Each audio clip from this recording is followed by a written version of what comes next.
I just got some influencer rates back from two influencers who basically have the same amount of followers but have vastly different influencer rates. So one of them quoted me $15,000 and the other one quoted me $2,000.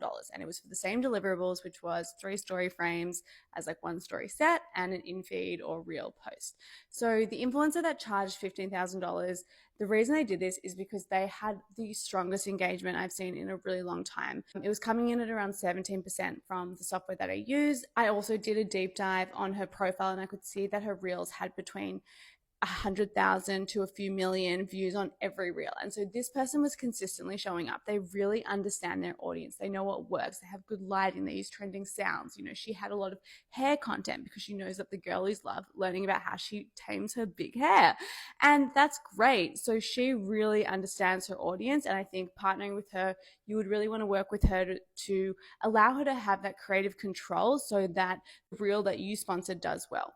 So the other person who charged $2,000, well, they didn't initially, I think they initially came in at around 7K and I got it down to 2K, was using this negotiation strategy and understand how much you should be paying each influencer.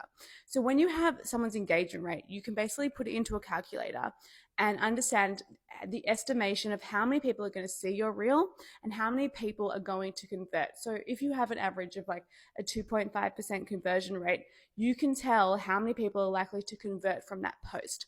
And from there, you can see the estimated cost per click, so how many people are going to click through to your website, and the estimated cost per acquisition, so how many people will actually convert. There is a science behind it. Always look at the engagement rate and don't just look at a software that you might use. Have that human element. Look at how people are engaging, if this creator is warm or cold, if they're responding to comments. Ask to see metrics like sends per post. That is something that Adam, the CEO of Instagram, recently came out and said that everyone should be looking at the sends per post, because that send, when someone actually sends the post to a friend or they basically pass the content on, that is one of the most important engagement metrics that Instagram looks at, that boosts the post in the algorithm.